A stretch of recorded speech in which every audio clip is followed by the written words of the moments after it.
Beef खाती थी, टंगना उठावत है। ये तो कहती थी मैं बीफ भी खाती थी, उसमें गाय मांस भी आता है। जब ये खा जाती थी तो फिर इसको अंदर रख लिया। वो रिजिजू जो इनकी पार्टी में था है कि नहीं, अब भी मंत्री है शायद वो भी खाता है गौ मांस। तो वो काय को रखा हुआ है बताओ ना। और जीजा भी इनके वो रखे हुए मुल्ले हैं, मुल्ले जो कहते हैं तुरंत मुंह में डाल देते हैं इनकी दीदियों के रसगुल्ले, और कहती है ले रसगुल्ला, कहती है इंशाल्लाह डाल दे, हैं वो है काम। लिंचिंग करने वालों क्या है, कहेंगे क्या नशे पत्ते वाले, और बाद में पल्ला झाड़ लेते हैं। जैसे मोनुमान ने सन से झाड़ लिया था, मोनुमान ने सर रो रहा था, एक वो बजरंगी वो भी रो रहा था, एक और ये जो था अभी एक बीच में दड़ियल सा कौन था वो लौंडा, हाँ 10 चौधरी, वो भी करा भाई वो मेरे को मार रहे हैं पकड़ रहे हैं, आज कोई हिंदू के चक्कर में ना पड़ना, मुझे लंडू बना दिया है, मेरा झंडू चमनप्राश भी खत्म हो गया, इसकी हालत खराब थी। और देखा जो बाद में देखा पेशाब निकल रहा था पेंट में इसका, है वो तो ये हालत थी। और जब पकड़ा इसे तो पीछे देखा कच्चे के पीछे मक्खियाँ लिपट रही थी इसकी जीन्स में, लैट्रिन भी निकल गई थी। तो ये हालत होती है इनकी। देखिए सरकार जो है ना कम्मों की है, ये जानते हैं शिक्षा, स्वास्थ्य, रोजगार, सुरक्षा जैसे मुद्दों पे जाएंगे तो जनता इनके मुंह पे थूक देगी। तो कहीं ना कहीं ये बार बार हिंदू मुसलमान की पिच तैयार करते हैं। हिंदू मुसलमान पर राजनीतिक हिस्से को जहाँ भी चुनाव आते हैं, अब 3-4 राज्यों में चुनाव आ गए तो ये पिच तैयार कर रहे हैं। जैसे एक हाजी का भोपाल में मकान तोड़वाया इन्होंने, है तो ये एक पिच तैयार कर रहे हैं हिंदू मुसलमान की।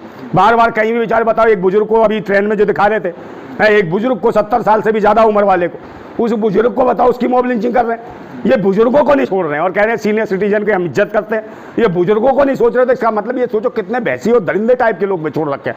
इनकी सरकार में बलात्कारी तक है तो इनके खिलाफ हम लोग जो आंदोलन तैयार कर रहे हैं, देश में कहीं ना कहीं जन आक्रोश है, समझे। लोग जो है बिलबिलाए हुए हैं।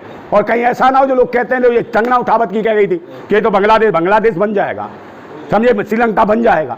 क्योंकि जहाँ तानाशाह हुकूमत होते हैं, शासक होते हैं, और जो पब्लिक के लिए जो मूलभूत मुद्दों पे काम नहीं करते, तो कहीं ना कहीं जन आक्रोश पैदा होता है और उनके झूठे मुखौटों को करनी और कतनी को नोचता है। बल्कि कई ऐसे हैं जो बुजुर्ग को पीटा जा रहा है, तो आप कैसे देख रहे हैं, क्या उनके खिलाफ आंदोलन? नहीं भाई, बुजुर्ग उनकी संस्कार बता रहे हैं ना ये कि कितने नीच हैं, दरिंदे हैं, ये नशेड़ी हैं।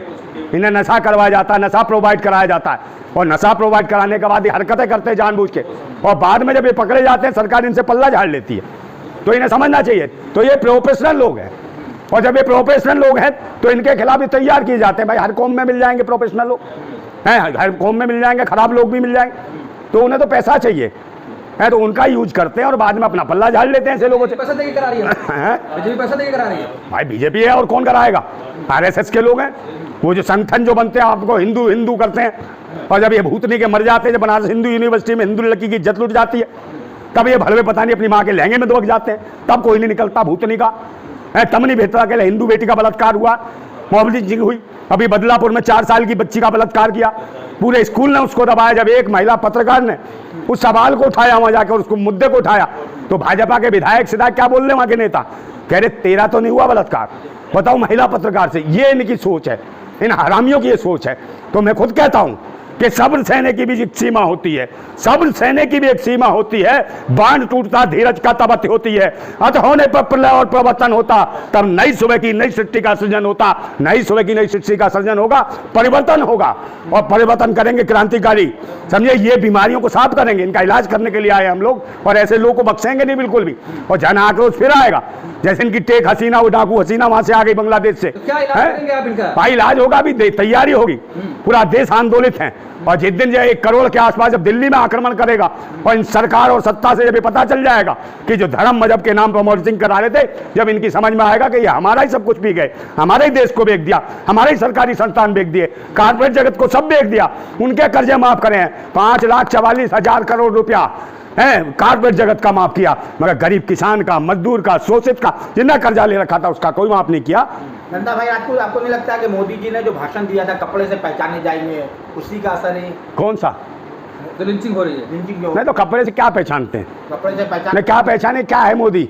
मतलब प्रधानमंत्री ऐसे बयान देता कपड़े से पहचान जाएगा। अभी हाल ही में 15 अगस्त में बयान दिया कि जो बलात्कार करते हैं बलात्कारियों को फांसी हो जाएगी, है फांसी कराई क्या? बनारस हिंदू इनका चहेता था वो तीनों के तीनों, क्या उनको फांसी हुई? इनको तो जमानत हो गई। योगी भी जवाब दे और मोदी भी जवाब दे, और जितने चिल्लर खटमल हिंदू संगठन बना के घूमते हैं भूतनी के, हो ये जवाब दो तुम, कि जवाब दो इनको, कहीं इनके घर पर बिल्डोजर चला, इनके पे क्यों नहीं चला? कौन है ये? तुम्हारे अम्मा के यार हैं, दामाद हैं, जीजा हैं तुम्हारे? कौन है जो इनके घर पर बिल्डोजर नहीं फिरा? इनको जमानतें क्यों? हैं, औरों को साथ अपमानित क्यों कर रहे हो? आप धर्म, जाति, मजहब, दाढ़ी, टोपी, टोपा देख के जिस मर्जी के पीछे पड़ जाते हो, चुनाव आते ही तुम्हारी रंगतें दिखने लगती हैं और फिर पल्ला झाड़ लेते हो। तो तुम्हारी हद कर दी। 10 साल लोगों ने देख लिया तुम्हारी बदतमीजियों को। ना लोगों के पास रोजगार है, ना शिक्षा है, ना स्वास्थ्य सेवा है, ना सुरक्षा है, ना महंगाई पे कोई कंट्रोल है। और बहन बेटियां यहाँ पर सलामत नहीं है, बच्चियां सलामत नहीं है। जब बच्चियों का शोषण होता और जो भारत माता के नारे लगाते हो, भारत माता जय, जिंदाबाद भारत माता फलाना, तो जो मतलब कि जो महिलाओं को सुरक्षित नहीं कर सकता वो भारत माता के लिए क्या करेगा? लेकिन हरियाणा में भी लिंचिंग हुई, वहाँ के मुख्यमंत्री कह रहे हैं कि गौ हत्या पाप है। ठीक है, हरियाणा में आपके नासिर जुनैद की साथ मॉब लिंचिंग हुई थी, उसे मार दिया, जिंदा जला दिया गया। आप मुझे बताओ क्या करा हरियाणा सरकार ने? उसके बाद वो यात्रा निकाल लेते, शोभा यात्रा, जिसको सब यात्रा में बदलना चाहते थे। इनकी यात्रा ऐसी, तमंचे लो, तलवारें लो, फलाना लो। तो बताओ कौन सी धार्मिक यात्रा ऐसी है जो इस तरीके का अपवाद दिखाती हो, है किसी को डराती हो? है यात्रा जो धार्मिक जो चीजें हैं वो लोगों में सौहार्द पैदा करती है, मोहब्बत पैदा करती है, प्रेम पैदा करती है। पर ये कौन है जो आतंक फैला रहे हैं? इसका मतलब ये आतंकवादी लोग हैं, ये धार्मिक लोग नहीं हैं, ये धर्म के नाम पे धंधा करने वाले लोग हैं। इनसे लड़ने की जरूरत है। और लड़ेगा कौन? इस देश के असली नागरिक को लड़ना पड़ेगा, जिसे लगता है भारत उसका देश है, वो लड़े। हिंदू ना बने, मुसलमान ना बने, इंसान बन के इन कमीनों से लड़े। निश्चित रूप से इनकी खत्म तानाशाही होगी, निश्चित रूप से होगी, मैं सच्चाई बता रहा हूँ। लेकिन हरियाणा के मुख्यमंत्री कह रहे हैं गौ हत्या पाप है, बर्दाश्त नहीं होगा, जो करेगा उसको पीटा जाएगा। हाँ, तो गौ हत्या पाप है। तो ये तो बीफ खाती थी, टंगना उठावत है। ये तो कहती थी मैं बीफ भी खाती थी, उसमें गाय मांस भी आता है। जब ये खा जाती थी तो फिर इसको अंदर रख लिया। वो रिजिजू जो इनकी पार्टी में था है कि नहीं, अब भी मंत्री है शायद वो, है वो भी खाता है गौमांस। तो वो क्या वो काय को रखा हुआ है बता, ये बताओ ना। और जीजा भी इनके वो रखे हुए मुल्ले हैं, मुल्ले जो कहते हैं तुरंत मुंह में डाल देते हैं इनकी दीदियों के रसगुल्ले, और फिर कहती है ले रसगुल्ला, कहती है इंशाल्लाह डाल दे, है वो है काम। तब नहीं बोलता कोई भी, समझे?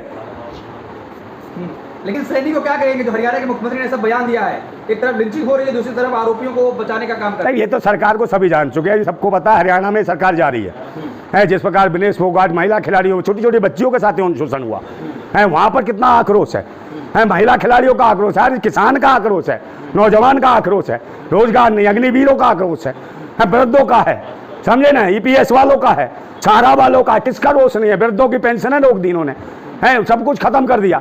तो सबका रोष है, इनका तो होश खराब हो जाएगा।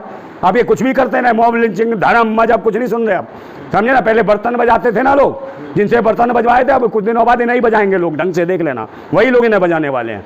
क्या चुनाव हार करने की वजह से लिंचिंग हो रही है? कौन सी? अरे हार ये तो बार बार करना चाहते हैं। मैंने कहा नहीं, पिच तैयार करते हैं हिंदू मुसलमान है। मेन स्ट्रीम मीडिया तो दलाल है, दल्ली है, समझे? वो दल्ले कौन है जो हल्ला मचाते फिरते हैं देश में, समझे? मगर देश हित में, राष्ट्र हित में निकलिए तो समझो यूट्यूबर्स हैं, आप जैसे लोग हैं, जो चैनल वाले कम से कम नीचे की जमीनी हकीकत को बताने का प्रयास तो करते हैं। पर इनको भी डराया जाता है, इन चैनलों को भी डराया जाता है कहीं येलो टिक, फलाना टिक, कभी कुछ दे देते हैं। तो मगर इन्हें भी, इनकी भी आज़ादी छीनी जा रही है। आप लोकतंत्र में किसी की आज़ादी, अभिव्यक्ति की आज़ादी कैसे छीन सकते हो?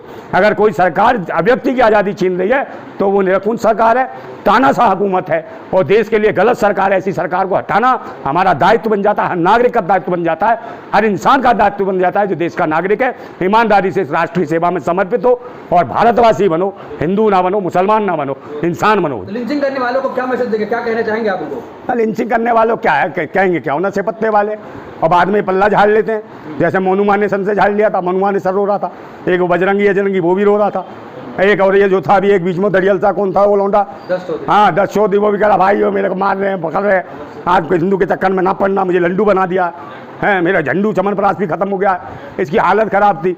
और देखा जब बाद में देखा पेशाब निकल रहा था पैंट में इसका, है वो तो ये हालत थी। और जब पकड़ा इसे तो पीछे देखा कच्चे के पीछे मक्खियाँ लिपट रही थी इसकी जीन्स में, लैट्रिन भी निकल गई थी।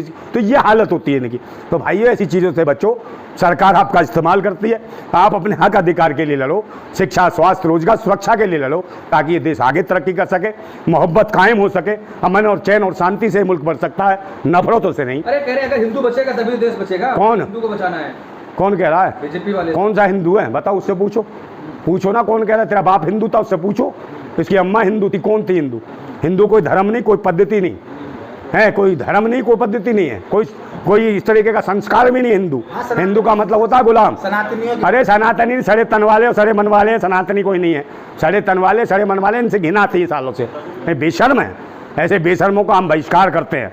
बहिष्कार करो बेशर्मों का, समझे, पूरी तरीके से आओ। और फिर मैं बाद में एक पुराना शेर बोल देता हूँ अपना, कि जो धर्म मजहब के पाखंड का, ये जो धर्म मजहब के पाखंड का जो धुआं सा उठ रहा है, ये जो धर्म मजहब के पाखंड का जो धुआं सा उठ रहा है, कहीं मेरी भारत माता घुट तो न जाएगी, कहीं मेरी भारत माता घुट तो न जाएगी। और ये जो भगवा सी लपटें उठ रही हैं, ये जो भगवा सी लपटें उठ रही हैं, कहीं मेरी भारत माता जल तो न जाएगी, कहीं मेरी भारत माता जल तो न जाएगी। और हम क्रांतिकारी हैं, हम क्रांतिकारी, दिल में आग और हाथ में क्रांति की मसाल लेके चलते हैं, दिल में आग और हाथ में क्रांति की मसाल लेके चलते हैं। वो भगवाधारी ततई हो, तुम क्या मेरी भारत माता को जलाओगे? अगर क्रांतिकारी की मसाल के आगे आगे ना तो जल के राख और खाक हो जाओगे। जिंदाबाद।